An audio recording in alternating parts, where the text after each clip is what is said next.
We've already told you that our team was not really American at all, so I'm not going to show you that slide. But read this. Half the land in American cities is about cars, not about people. Can you imagine? This is a parking garage. Wouldn't it be great if it wasn't there? I mean, and not for those of you driving Audis, but here we have half our land, not for people, when now people are moving back into cities in America, particularly on the coasts where all the innovation is happening. And we need the land. We can't use it for that. It's not just the garages that's taking up all this space.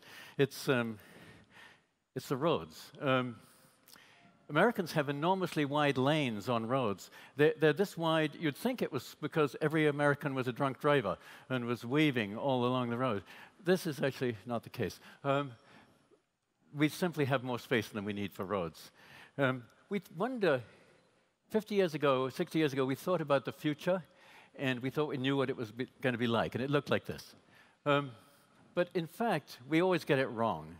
And so how do we actually plan for a future in mobility, that will solve this problem of cities, of the congestion of cities, make them better places, not worse? And that's the problem we've really been trying to think about. But the problem with thinking about the future is we don't know. So what we came up with was the idea that what we need is what we call 4M, a multimedia mobility marketplace. It's hard to say all that. And what this is a universal, comprehensive data platform that is a device that encourages innovation of all kinds, not just the big companies like Audi, but if you want to start a rickshaw business, you can do that too. If you want to start a software business, an app, you can do that. And all this data can be aggregated. And this would make a huge difference to the vitality of innovation.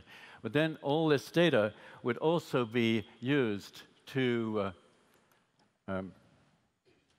get us more information about where things are going and get information out for the user about all the options available to them.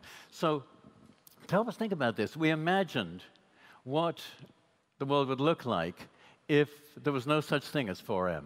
If we had what we have right now, which is a free-for-all, where technology is simply started up by one company after another, in a complete absence of regulation, a complete absence of a controlled market.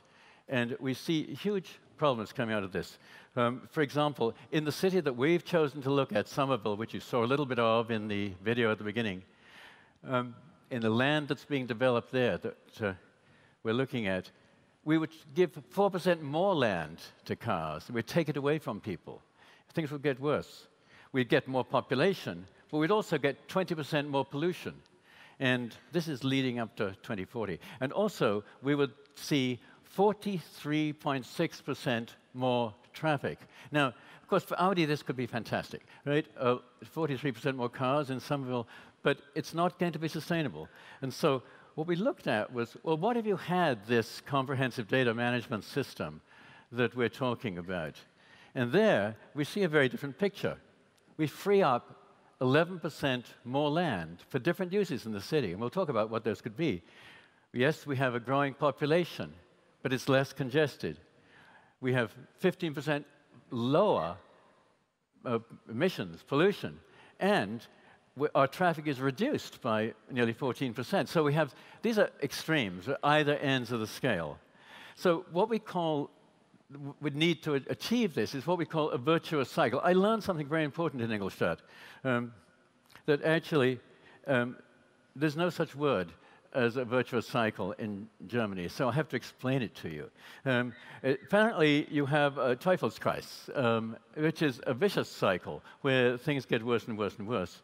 But so we have invented, and this is my only contribution to the German language, the Engelskreis. And we're going to tell you how it works.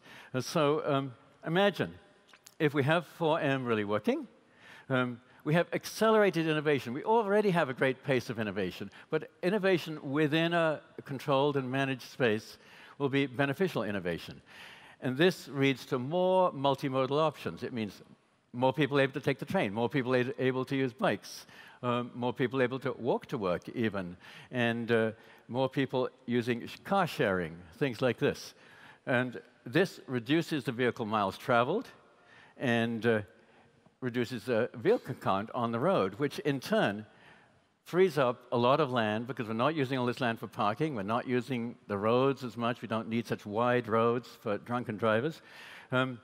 It makes much more land available for other things, more affordable development opportunities, increased diversified population, the kind of thing that really leads to a stronger and more vibrant community, and that in turn to a stronger and more diverse economy, a more active economy, and that in turn accelerates innovation. So you get this thing going around in a circle. Well, what are the innovation trends that drive this? There's one is vehicle innovation, and this is what Audi really specializes in at the moment. Piloted cars. The next Audi really focuses on is piloted parking, a different application of technology, a very, very important one. And the third is, we've already heard this mentioned, vehicle Car2X, or V2X as it's sometimes called, where cars have conversations with traffic lights and with each other, and there's a whole car society out there.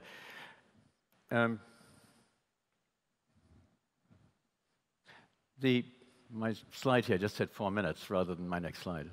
Puzzling. Piloted cars, we tend to think, many people think that these will actually have this amazing effect of reducing the number of cars on the road by up to 70%. There are a number of studies by big consulting firms and by universities. And you wonder, why would that be? Couldn't it just increase them? It might be heaven or it might be hell, the piloted car. We could have many more cars on the road. I could send my daughter off to her violin lesson in my piloted car. I could tool around the city for an hour while she couldn't find a parking place, and it would just stick on the road, an empty vehicle. So we need to manage this space. Innovation trends, the car sharing, the ride sharing, and the aggregators. These are wonderful systems that help you plan your trip by walking, by bike, by bus, and put it all together. You can go on Google and do this. Lots of wonderful things happening in that space. Terrific projects, I think. But they're not always good. I mean, just going back to that one for a minute. Uber, which has become very famous in American cities and all over the world now, is in huge trouble now with a lot of industries because of their unregulated nature and because of what they're doing to cab companies. And you see this kind of thing. But to go back to the third possibility then, without pricing and regulation, these wonderful innovations could indeed be hell rather than heaven. And so we can have some very good things happening, like congestion pricing in London, which is now happening in a number of European cities. There'll be other methods for controlling things more centrally, like road use pricing and so forth. There are insurance issues. All these things need to be dealt with. So what we've done is we've taken this part of the city, this city of ours. I live there myself. I've watched this for 15 years, which is going through the fastest development in Boston. It's an amazingly vibrant place. It's attracting all kinds of industries. And this place you see here, this was a Ford assembly plant at one point. Just a lesson there somehow. And there are other areas besides this. You can see it's right next to Boston. There's the whole Boston skyline in the background. It's become this vibrant community. We have this low-density industrial area right next to it. Terrific transportation infrastructure, but hugely underused land. And again, the city of Boston right behind it. And thirdly, we have Union Square, the old commercial central place of the city, with amazingly vibrant community, dozens of restaurants, even a new German restaurant opened a few months ago with lots of Wurst. It's quite good. And festivals there all the time, and an amazingly multicultural community, lots of maker spaces, huge new ways of working. And so what we see happening in these three areas with the planned development, if 4M is applied over the next 25 years, we will see 10,000 new jobs. And this is very precise planning based on square meters and calculations. We will also see 7% more people, nearly 6,000 more people able to live there in a more diverse community. We will see increased tax revenue for cities. And again, we're able to take this idea, put it on the ground in a real city, in a real space, to go to the next stage beyond gathering the data and say, what can you do? How can you make what we do with car technology, with all these technologies, how can we really put it to work? And we can reduce commuting time, probably by 30%, not just for the people in their self-driving Audis, but also for the people riding buses, everything. And we can also create more public spaces for more vibrant community. Our health will be better because the air will be better. And that, we think, is how cars and technology and the Audi technology and the other technologies that are out there with a vibrant marketplace can transform the future. Thank you.